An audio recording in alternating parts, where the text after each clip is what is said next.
नमस्कार। एनटिभी कोहलपुर समाचारमा स्वागत छ। म प्रेम बुढा छेत्री। सुरुमा प्रमुख समाचार। आज टीकाको तेस्रो दिन। आज पनि मान्यजनबाट टीका र जमरा आशीर्वाद लिने क्रम जारी। टीका थाप्न जानेहरूको चहल पहल भने कम। नेपालमा आज 1954 जनामा कोरोना संक्रमण पुष्टि। थप 11 जनाको मृत्यु। मृतकको संख्या 887 पुग्यो। बर्दियामा बाघको आक्रमणबाट 1 महिनामा 4 जनाको मृत्यु। बाघले मान्छे खान थालेपछि स्थानीयहरू त्रसित। भारतको बिहारमा विधानसभाका लागि आज पहिलो चरणको निर्वाचन। 71 पदका लागि 1066 उम्मेदवार मैदानमा। र जारी आइपिएल क्रिकेटमा हैदराबादसँग दिल्ली 88 रनले पराजित। आज मुम्बई र बेंगलोर बीच प्रतिस्पर्धा हुँदै।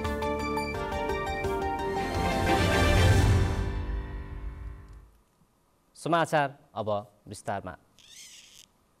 आश्विन शुक्ल पक्ष टीकाको आज तेस्रो दिन द्वादशी। आज पनि आफन्त तथा मान्यजनको हातबाट नवदुर्गाको प्रसादका रूपमा टीका र जमरा लगाई आशीर्वाद लिने गरिन्छ। तर विगतका वर्षहरूमा झैं यस वर्ष दशैंमा त्यति उत्साह र चहल पहल भने देखिएन। मान्यजनहरूबाट टीका थाप्न जानेहरू यो वर्ष निकै कम देखिएका छन्।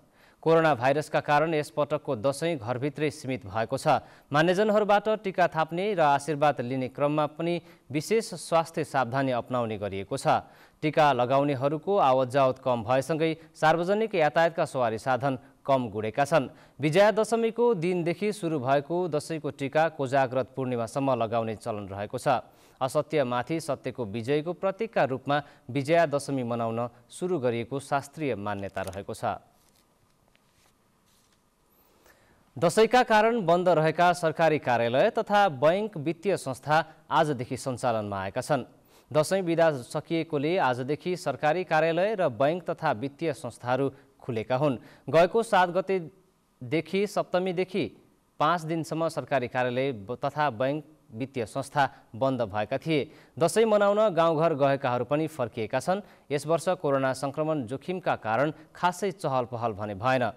दशैं बिदा सकिएकोले आजदेखि मुख्य सहरहरूमा समेत चहल पहल बढ्न थालेको छ। आजदेखि बजारमा भिडभाड बढेको छ भने प्रायजसो पसलहरू समेत सञ्चालनमा आएका छन्। चाडपर्वको समयमा लाखौं रुपैयाँको फलफुल बिक्री हुने कोहलपुर क्षेत्रमा यस वर्ष व्यापार भएन। कोरोना महामारीका कारण चाडपर्व घरमै सीमित भएकाले पनि फलफुल व्यवसाय त्यति राम्रो नभएको व्यवसायीहरू बताउँछन्। पर्वका समयमा निकै राम्रो आम्दानी हुने फलफुल व्यवसायहरू यो वर्ष मारमा परेका छन्। लामो समयको लकडाउनले थन्किएका व्यापारीहरू चाडपर्वमा पनि व्यापार नहुँदा मारमा परेका हुन्। अघिल्ला वर्षहरूमा दशैं तिहारका बेला ग्राहकलाई फलफुल पुर्याउन पनि धौधौ हुने गरेकोमा यो वर्ष भने थोरै मात्रामा ल्याएका फलफुल पनि बिक्री नभएको फलफुल व्यवसायीको भनाइरहेको छ। हाम्रो यो कोरोनाले गर्दा हाम्रो व्यापार चाहिँ निकै डबल घटेको छ। हामीलाई किनकि हामीले जसरी भए पनि दशैंमा ऋण घटाउँला भन्ने सोच थियो। टीकाको दिन चाहिँ राम्रो व्यापार हुन्छ भनेर फलफुल हाल्यौँ, तर पनि भएन, डबल घट्यो। यसकारण यसरी केराहरू कुहिएर गएको छ। कोरोना भाइरसका कारणले गर्दा मानिसको चहल पहल भएन। आफन्त, नातेदार र ठूला बडासँग टीका थाप्न जानेहरूको संख्या पनि कम भएकाले फलफुलको व्यवसाय नभएको अर्का व्यवसायीको भनाइ छ। कस्तो भने अब यो कोरोनाले गर्दा एक त मान्छेहरू बाहिर गएका सबै मान्छेहरू आफ्नो ठाउँमा गइहाले है। अनि र त्यसपछि अरू कस्तो छ भनेपछि यहाँको लोकल मात्रै छ। यहाँको लोकलले पनि अब कति खास् नि त, त्यो हो क्या। यहाँ जस्तै बाहिरको मान्छे कस्तो भने म घर जान्छु भनेपछि एउटा घर जान्छु भनेपछि उसले फलफुल लिएर जाने हो क्या, खुसीको साथ के त्यो हो। अब अहिले सबै आफू घरमा छ। अब यहाँ उताको मान्छे कसरी लिन्छ र यहीँ लोकल मात्रै छ। अनि त्यही भएर र मान्छेको जीविकोपार्जन गर्ने भनेको एउटा मेन ऊ भने यो चाहिँ बिजनेस भयो क्या। त्यसले गर्दा पनि व्यापारी धेरै बढ्यो र त्यसपछि हुन्छ नि त्यो कस्टमरहरू कम छन्। त्यसले गर्दा चाहिँ अलिकति लस भएछ व्यापार। कोभिडका कारणले आफूहरू धेरै मारमा परेको र दैनिकी चलाउन निकै गाह्रो भइरहेको बेला कोहलपुर नगरपालिकाले तोकेको स्थानमा बसेर व्यवसाय गर्दा मानिसको चहल पहल कम हुने भएकाले व्यापार खासै राम्रो नहुने कोहलपुर ठेला व्यवसायी समितिका उपाध्यक्षको भनाइरहेको छ। वात्तै घट्यो अहिले, कोरोनाले होला सायद। कोरोनाको महामारीको उले गर्दा मान्छे बाहिर निक्लेको छैन, त्यसले गर्दा होला एकदमै घटेछ। यहीँ पनि मैले यहाँ नगरपालिकाले दिइसकेपछि पनि 15-16 हजार बेच्न थालिसकेको थिएँ व्यापार दैनिकी व्यापारमा। अहिले मैले 3,3500 भन्दा माथि व्यापारै छैन। नगरपालिकाले स्टेट ठाउँ तोक्न सकेको छैन। स्टेट ठाउँ तोक्नलाई हामीहरूको फलफुलको व्यापारलाई भित्र लाइन लाएर होइन, एकै ठाउँ 50-60 वटा ठेला चल्दैन। हामीले भन्न खोजेको के भने 4 वटा चोकमा 2-2 पसल राखिदिने, न्यु रोडमा पनि 2-2 वटा, एनटिपी रोड हुन्छ यस्तो चोक चोकमा 4 वटा बनाएर राखिदिन पाए हाम्रोलाई अलि सहज हुन्थ्यो भन्ने हाम्रो विचार हो। कोरोना भाइरसले सम्पूर्ण क्षेत्रमा पारेको मार फलफुल व्यवसायमा पनि देखिएको छ। आशा छ छिटोभन्दा छिटो कोरोना भाइरसको अन्त्य होस् र सबैजनाको जीवन सहज होस्। क्यामेरामा रूपेश बुढाथोकीको साथमा सदिक्षा शाह, एनटिभी कोहलपुर। विगतका वर्षहरूमा दशैंको समय सार्वजनिक यातायातमा यात्रुहरूको भिड लाग्ने गर्थ्यो। यस वर्ष कोरोना भाइरसको महामारीका कारण सार्वजनिक यातायातमा मानिसहरूको चहल पहल छैन। आज हामीले केही व्यवसायीलाई चाडपर्वमा कोरोना महामारीले कतिको असर गरेको छ भनेर सोधेका छौँ। हेरौँ उनीहरूको भनाइ आजको आवाजमा।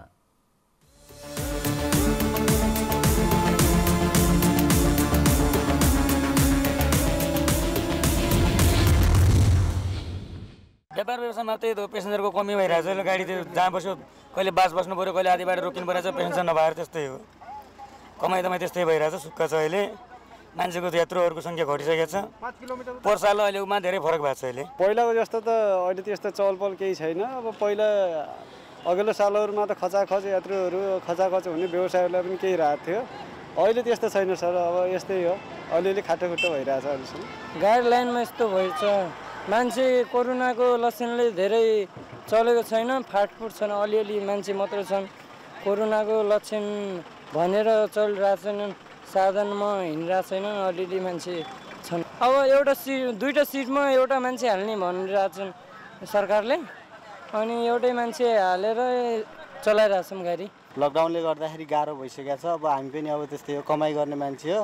अब हाम्रो अब यत्रो समय भएर अब त्यस्तै बस्नु पऱ्यो के अरे। अहिले अब यस्तै अलिअलि चलाएको गाडी, अब कहिले केही हुन्छ कहिले केही हुन्छ, यस्तै त मजदुरलाई धेरै मार परिरहेछ नि। व्यापार त्यस्तो हुन्थ्यो तर अहिले चाहिँ छैन नि त। अहिले धेरै घाटा लागिसक्यो हामी। त्यस्तो व्यापारहरू केही चलेको पनि छैन। चाडपर्वहरू त्यस्तो भयो। अहिले लकडाउनले गर्दाखेरि अहिले धेरै प्रभाव पारिरहेको। यो वर्ष तपाईँको खासै मान्छेहरू पनि नचल्ने होइन, अब पुलिसहरूले पनि धेरै मान्छेहरू हाल्न नदिने। अब कोरोनाको समस्याले गर्दा पनि गाह्रो भयो। 5-6 महिना बसियो लकडाउनमा होइन। अहिले चलिरहेको छ त नर्मल छ, पहिला जस्तो छैन। पहिला अब 5-10 मिनटको गाडी प्याक हुन्थ्यो, अहिले चाहिँ आधा घन्टा बस्दा पनि प्याक हुँदैन। यो कमाइले सकभर किस्ता तिर्न बहुत गाह्रो पर्छ सर। एकदम गाह्रो पर्ने स्थिति छ, एकदमै गाह्रो छ। अब कति बेला समाचारमा सुनिन्छ फेरि पनि लकडाउन होला, अनि फेरि भइदियो भने त बहुत गाह्रो छ। हामी काम गरेर खाने, अब किस्ताबन्दीमा निकालेको अटोहरू एकदम गाह्रो परिस्थिति छ सर। यसकारण मलाई लाग्छ अब सरकारले फेरि लकडाउन नगर्दै अरू कुनै विकल्प निकाले हामी जस्तो काम गरेर खाने मान्छे, गरिब मान्छे एकदम सहज हुन्छ।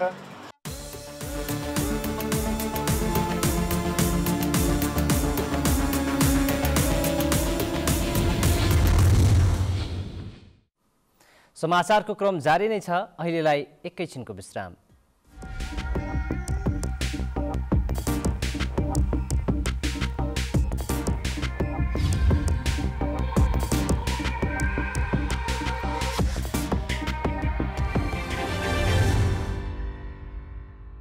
लामो समयसम्म हामी बन्दाबन्दी वा चाहिँ निषेधाज्ञा लागू गरेर चाहिँ सङ्क्रमण दरलाई नियन्त्रण गर्ने बाटोमा अगाडि बढ्न सक्ने अवस्था रहँदैन। आवश्यकता अनुसार हामी एरिया बन्दी गरेर चाहिँ ट्रेसिङको काम अगाडि बढाउनेछौँ। अन्यथा हामी आर्थिक क्रियाकलाप सँगसँगै महामारी विरुद्धको लडाइँ अगाडि बढाउनु पर्नेछ। त्यस अर्थमा सम्पूर्ण दाजुभाइ दिदीबहिनीहरूले सकेसम्म चाहिँ आवश्यकताभन्दा बढी गतिविधि मुभमेन्टहरू नगर्नका लागि म अनुरोध गर्न चाहन्छु। घर बाहिर निक्लनु पर्दाखेरि अनिवार्य रूपमा स्वास्थ्य सुरक्षा मापदण्ड प्रयोग गर्ने, मास्क लगाउने र कुनै पनि वस्तुलाई छोइसकेपछि, सार्वजनिक स्थानका वस्तुहरूलाई छोइसकेपछि सेनिटाइज गर्ने वा चाहिँ साबुन पानीले हात धुने जस्ता मापदण्डहरू प्रयोग गर्ने र एक अर्को व्यक्तिबाट चाहिँ निश्चित दूरी बनाएर चाहिँ संवाद गर्ने खालको तरिका प्रयोग गर्यो भने यो महामारी विरुद्ध हामी आफूलाई सुरक्षित गर्न सक्छौँ। त्यो दिशामा सम्पूर्ण दाजुभाइ दिदीबहिनीहरूको सहयोग हुनेछ भन्ने विश्वास र अपेक्षाका साथ म हार्दिक अनुरोध गर्न चाहन्छु। जनचेतनाका लागि लुम्बिनी प्रदेश सरकार, मुख्यमन्त्री तथा मन्त्री परिषदको कार्यालय रूपन्देही।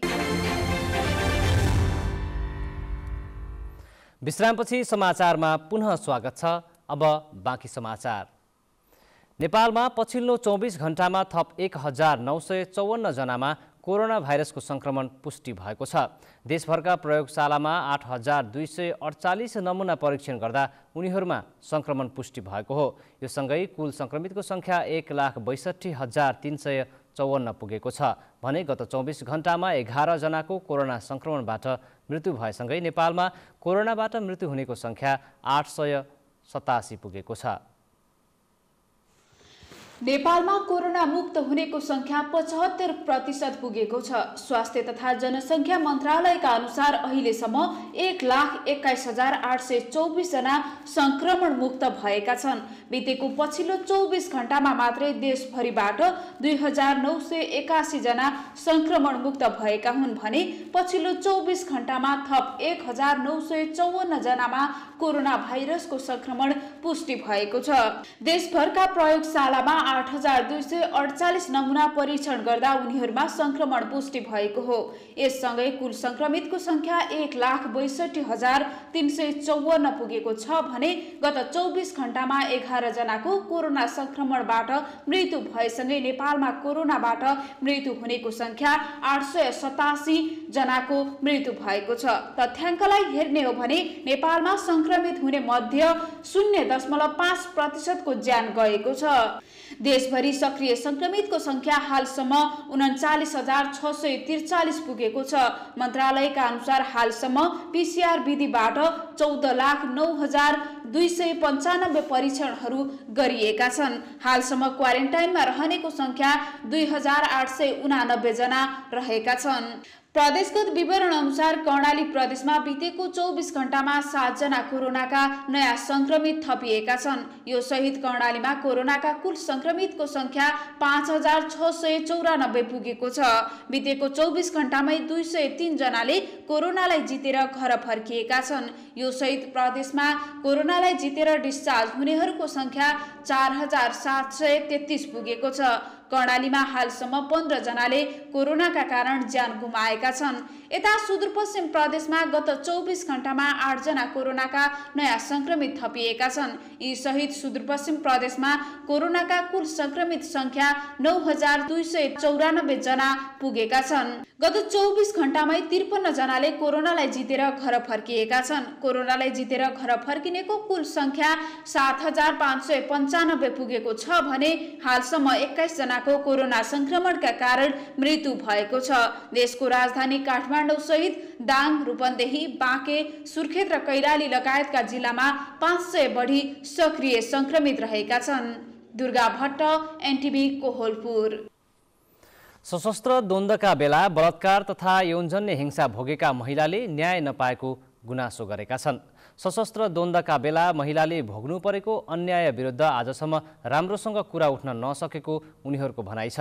द्वन्द्वका समयमा हिंसा भोगेका कतिपय खुल्न चाहेका छैनन् भने कतिपयलाई उजुरी गरे न्याय पाइन्छ भन्ने जानकारी समेत नहुँदा समस्या भएको अधिकार कर्मीहरूले बताएका छन्। सरकारको तथ्याङ्क अनुसार सशस्त्र द्वन्द्वका समयमा 17,886 व्यक्तिले ज्यान गुमाएका छन् भने 2,521 बेपत्ता छन्। तर कति महिलामाथि यातना, बलात्कार र यौनजन्य हिंसा भयो भन्ने यकिन तथ्याङ्क छैन। सत्य निरूपण तथा मेलमिलाप आयोगमा 300 भन्दा बढी हिंसा सम्बन्धी उजुरी परेका छन्। सरकारले द्वन्द्वका बेला महिलामाथि भएका यस्ता घटनाको अभिलेख राख्न भने सुरु गरेको छ। सरकारले सत्य निरूपण तथा मेलमिलाप आयोगमा गोप्य उजुरी गर्न सक्ने व्यवस्था गरेको छ। सशस्त्र द्वन्द्वमा भएका घटनाको छानबिन तथा न्यायका लागि बेपत्ता छानबिन आयोग र सत्य निरूपण तथा मेलमिलाप आयोगले काम गरिरहेका छन्। सत्य निरूपण तथा मेलमिलाप आयोगका अध्यक्ष गणेश दत्त भट्टले द्वन्द्व पीडितलाई न्याय प्रदान गर्ने कार्य गरिरहेको बताउनुभयो। उहाँले यौनजन्य हिंसा र बलात्कारका उजुरीलाई गम्भीरताका साथ लिएर महिलाले न्याय पाउने वातावरण बनाउने गरी अनुसन्धान भइरहेको बताउनुभयो। डडेलधुराको आलिताल गाउँपालिकाले पर्यटकीय क्षेत्र आलितालको विकासका लागि भौतिक पूर्वाधार निर्माणका साथै प्रचार प्रसारको काम सुरु गरेको छ। जिल्लाकै महत्त्वपूर्ण पर्यटकीय क्षेत्र मध्येको आलितालमा भौतिक पूर्वाधारको निर्माणका साथै गाउँपालिकाले प्रचार प्रसारलाई पनि जोड दिएको हो। डडेलधुरा आलिताल गाउँपालिकाले पर्यटकीय क्षेत्र आलितालमा भौतिक पूर्वाधारको निर्माणलाई जोड दिएको छ। जिल्लाकै पर्यटकीय क्षेत्र मध्ये महत्त्वपूर्ण क्षेत्र आलितालको प्रचार प्रसारका साथै पर्यटकको आकर्षण बढाउने उद्देश्यले गाउँपालिकाले भौतिक पूर्वाधारको निर्माणलाई जोड दिएको हो। सुदूरपश्चिम प्रदेश सरकार सहित आफ्नै लगानीमा गाउँपालिकाले आलितालसम्म जानका लागि सडक, भ्यू टावर, पिकनिक स्थलको निर्माणका साथै आलिताल क्षेत्रमा शौचालय, आलितालको चारैतर्फ घेरबार, तालको चारैतिर पैदल मार्ग समेत बनाएको छ। आलिताल क्षेत्रमा पर्यटकको आगमनलाई बढाउने उद्देश्यले आलितालमा भौतिक पूर्वाधारको निर्माणका साथसाथै प्रचार प्रसारलाई पनि जोड दिएको आलिताल गाउँपालिकाका अध्यक्ष बलबहादुर गुरुङले बताउनुभयो। यो तालको संरक्षण र विकासको लागि स्थानीय सरकार गठन भएदेखि नै हामी चाहिने प्रत्येक आर्थिक वर्षमा विभिन्न कामहरू यो तालको संरक्षण र यसको विकासको लागि गर्दै आइरहेका छौँ र अहिलेसम्म यो तालको वरिपरि चाहिने तालको अवलोकन गर्नको लागि सबैभन्दा पहिला फुटपाथ निर्माण गरिएको छ, पक्की फुटपाथ जसमा चाहिने पैदल अथवा साइकलबाट पनि चाहिने हामी तालको अवलोकन गर्न सक्छौँ र त्यसै गरेर तालमा डुङ्गा सञ्चालनमा ल्याइएको छ र तालमा चाहिने बस्ने यो शीतल पार्टीहरू, आराम घरहरू पनि निर्माण गरिएको छ। आलितालमा रात्रिकालीन दृश्यावलोकनका लागि तालको चारैतर्फ सोलर बत्ती जडान गर्नुका साथै पर्यटकलाई रातिको समयमा आलिताल क्षेत्रमै बास बस्नका लागि पनि भौतिक पूर्वाधार निर्माण गर्ने आलिताल गाउँपालिकाले योजना बनाएको छ। समुद्री सतहबाट करिब 800 मिटरको उचाइमा रहेको आलितालको लम्बाइ 1175 मिटर रहेको छ भने चौडाइ 400 मिटर रहेको छ। प्रकाश बहादुर भाट, नेपाल टेलिभिजन, सुदूरपश्चिम प्रदेश, डडेलधुरा। बर्दियामा बाघको आक्रमणबाट 1 महिनाको अवधिमा 4 जनाको मृत्यु भएको छ। नेपाल भारत सीमा क्षेत्रसँग जोडिएको बर्दियाको मधुवन नगरपालिकामा हिजो दिउँसो 2 जनाको मृत्यु भएसँगै पाटेबाघको आक्रमणबाट ज्यान गुमाउनेको संख्या 1 महिनामा 4 पुगेको हो। मधुवन नगरपालिका 3 मुक्त कमैया बस्तीका 27 वर्षीय दिनेश चौधरी र 26 वर्षीय रमेश थारूलाई हिजो बाघले खाएको अवस्थामा भेटिएको डिभिजन वन कार्यालय बर्दियाका प्रमुख महेन्द्र राज वाग्लेले बताउनुभयो। बाघको आक्रमणमा परि ज्यान गुमाएकाहरू नाताले साला भेना हुन्। 1 महिनामै आफ्नो ओडाका 4 जनालाई मार्ने बाघ तत्काल नियन्त्रणमा लिनुपर्ने ओडा अध्यक्ष नारायण मल्लले बताउनुभयो। केही दिन पहिले सामुदायिक वनमा डाले घाँस काट्न गएकी मधुवन 3कै 1 महिलाको बाघको आक्रमणमा परि ज्यान गएको थियो। त्यस्तै झन्डै 3 हप्ता अघि माछा मार्न गएका मधुवनकै 1 किशोरलाई पनि बाघले मारेको थियो। पछिल्लो समय बर्दियामा बाघ आक्रमणका घटना बढ्दै गएका छन्। बाघले गाउँमै पसेर र जङ्गलमा गएका स्थानीयलाई आक्रमण गरी ज्यान लिन थालेपछि स्थानीय त्रसित भएका छन्। डोटीको सायल गाउँपालिका 1 छपालीको रोकाया गाउँमा अरिङ्गालको टोकाइबाट 2 बालिकाको मृत्यु भएको छ।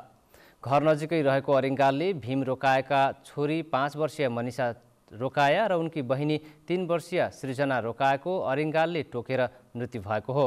घर नजिकैको रुखमा बसेको अरिङ्गालले टोकेर गम्भीर घाइते भएका 2 बालिकालाई उपचारका लागि स्थानीय स्वास्थ्य संस्थामा लैजाँदै गर्दा बाटोमा मृत्यु भएको हो। हिजो मात्रै अरिङ्गालको टोकाइबाट डोटीकै के आइसिङ गाउँपालिकामा 6 जना घाइते भएका थिए।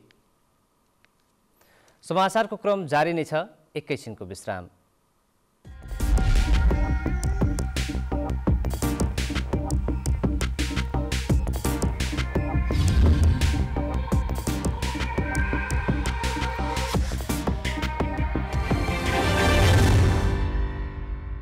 चढ्दा झर्दा एक आपसमा टच नगर्ने, सेनिटाइजरको अनिवार्य प्रयोग गर्ने, मास्कको अनिवार्य प्रयोग गर्ने, निश्चित स्टेसनहरूमा मात्रै यात्रुहरूको खानपिन व्यवस्थापनमा अग्रिम सूचना जारी गर्नुपर्ने, चालक र सहचालकले दूरी कायम भएको स्थिति र त्यहाँ यात्रुहरूलाई यो बारेमा अग्रिम जानकारी सूचना र यात्राको सम्पूर्ण नोट जारी गरेर कोभिड पछाडिको नयाँ जीवन पद्धति, नयाँ यात्रा पद्धति स्थापित गर्नका निम्ति म सबै यातायात व्यवसायी यात्रुहरूलाई विशेष अनुरोध गर्न चाहन्छु। जनचेतनाका लागि लुम्बिनी प्रदेश सरकार, आन्तरिक मामिला तथा कानुन मन्त्रालय, रूपन्देही। तपाईँ एनटिभी कोहलपुर हेर्दै हुनुहुन्छ। अब बाँकी समाचार। दाङको तुलसीपुर उपमहानगरपालिकाले 1 करोड रुपैयाँको लागतमा मेट्रो अस्पतालका लागि भवन निर्माण थालेको छ। उपमहानगरले शहरी स्वास्थ्य प्रवर्धन केन्द्रको रूपमा सञ्चालन गरेको अस्पतालका लागि तुलसीपुर 8 को आसवारामा 32 कोठे भवन निर्माण भइरहेको स्वास्थ्य महाशाखाले जनाएको छ। प्रदेश सरकारको समन्वयमा 25 शय्या क्षमताको विशेषज्ञ सेवा सहितको अस्पताल सञ्चालन गर्ने उद्देश्यले सुविधा सम्पन्न भवन निर्माण भइरहेको हो। तुलसीपुरको राप्ती प्रादेशिक अस्पतालबाट विशेषज्ञ सेवा र अन्य उपचार नगर अस्पतालबाट प्रदान गर्ने उद्देश्यले भवन निर्माण थालिएको छ।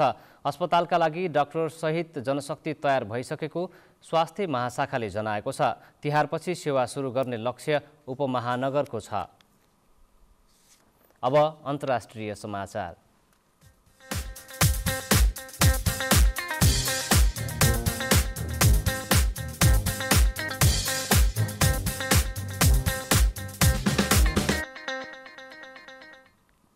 भारतको बिहारमा विधानसभाका लागि आज पहिलो चरणको निर्वाचन भएको छ। बिहारमा 3 चरणमा चुनाव हुँदैछ। पहिलो चरणमा 71 पदका लागि 1066 जना उम्मेदवार चुनावी मैदानमा रहेका निर्वाचन आयोगले जनाएको छ। तीमध्ये 952 जना पुरुष र 155 जना महिला रहेका छन्। मतदानमा कोरोना भाइरसबाट जोगिन मतदातालाई आधारभूत मापदण्डहरू अपनाउन आह्वान गरिएको छ। आज मतदान भएको क्षेत्रमा कुल 2,14,84,787 जना मतदाता रहेका छन्। बिहार राज्य अन्तर्गतका 16 जिल्लामा निर्वाचन भएको हो। मतदानका बेला अपनाउनुपर्ने मापदण्डका बारे निर्वाचन आयोगले निर्देशिका नै बनाएर जारी गरेको छ। भारतमा कोरोना भाइरसको महामारी चलिरहेकै बेला पहिलो पटक निर्वाचन भएको हो। प्रधानमन्त्री नरेन्द्र मोदीले पनि उच्च सतर्कताका साथ मतदान कार्यमा सहभागी हुन सबैलाई अपिल गर्नुभएको छ। अब आर्थिक समाचार।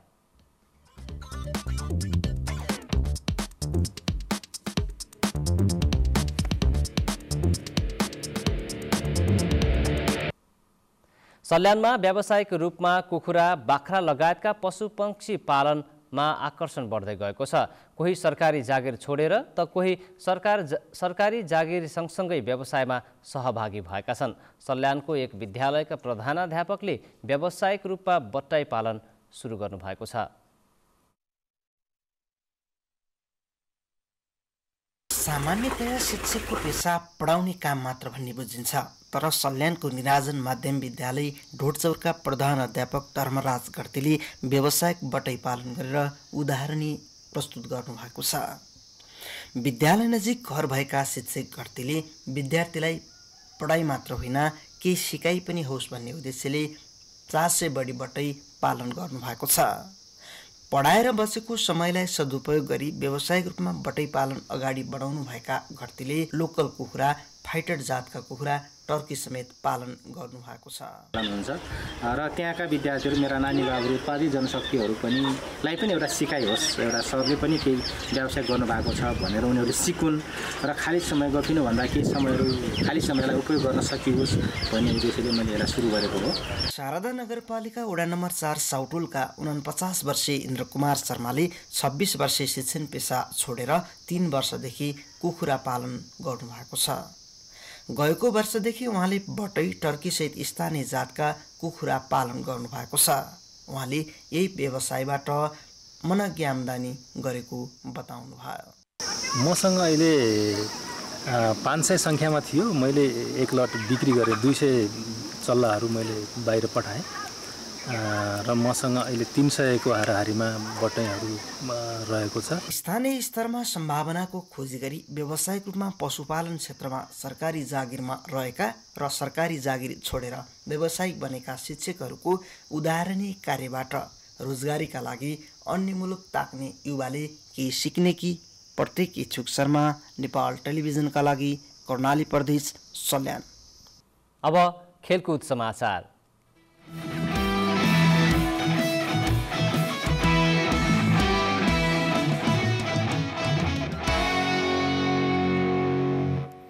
सनराइजर्स हैदराबादले युएईमा जारी इन्डियन प्रिमियर लिग क्रिकेटमा दिल्ली क्यापिटल्सलाई पराजित गरेको छ। गैराती भएको खेलमा हैदराबादले नेपाली लेग स्पिनर सन्दीप लामिछाने आबद्ध टिम दिल्लीलाई 88 रनले पराजित गरेको हो। हैदराबादले दिएको 220 रनको लक्ष्यसहित जवाफी ब्याटिङमा गरेको दिल्लीले 19 ओभरमा अल आउट हुँदै 131 रन मात्र बनाउन सक्यो। आज साबिक विजेता मुम्बई इन्डियन्सले रोयल च्यालेन्जर्स बेङ्गलोरसँग प्रतिस्पर्धा गर्दैछ। खेल नेपाली समय अनुसार साँझ पौने 8 बजे सुरु हुनेछ। मुम्बई 8औं जितका लागि खोजीमा हुनेछ। यता विराट कोहलीको कप्तानीमा मैदान उत्रिने बेङ्गलोर पनि 8औं जितको खोजीमा हुनेछ। बेङ्गलोर मुम्बईलाई हराएर शीर्ष स्थानमा समेत उक्लन चाहन्छ। अब मौसम।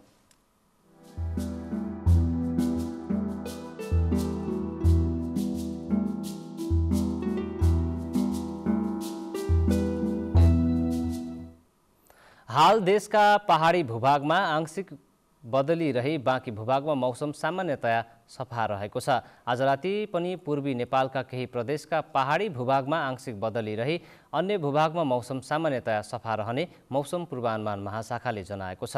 अब मौसम सम्बन्धी थप विवरण।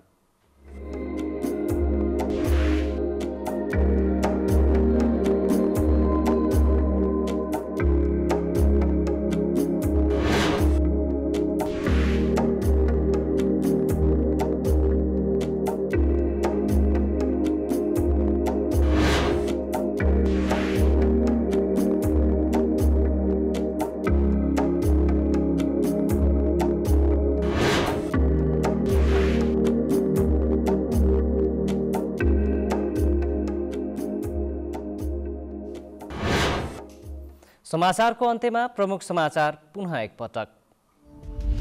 आज टीकाको तेस्रो दिन। आज पनि मान्यजनबाट टीका जमरा र आशीर्वाद लिने क्रम जारी। टीका थाप्न जानेहरूको चहल पहल भने कम।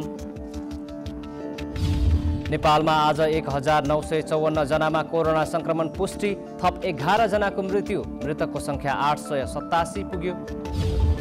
बर्दियामा बाघको आक्रमणबाट 1 महिनामा 4 जनाको मृत्यु। बाघले मान्छे खान थालेपछि स्थानीयहरू त्रसित। भारतको बिहारमा विधानसभाका लागि आज पहिलो चरणको निर्वाचन। 71 पदका लागि 1066 जना उम्मेद्वार मैदानमा। र जारी आइपिएल क्रिकेटमा हैदराबादसँग दिल्ली 88 रनले पराजित। आज मुम्बई र बेङ्गलोर बीच प्रतिस्पर्धा हुँदै।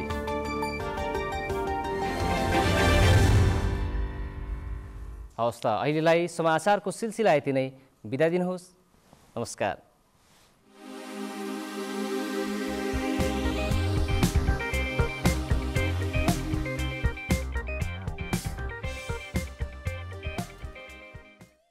हाँस्दै खेल्दै सानो सानो खुसीमा भुल्दै हुर्किँदैछ नेपाल चोको फनमा रमाउँदै नयाँ साथी बनाउँदै विशाखोलाई मनाउँदै हुर्किँदैछ नेपाल चोको फनमा रमाउँदै। नेपालको सर्वाधिक लोकप्रिय chocolatey wafer Choco Fun. Choco Choco Choco Choco Choco fun.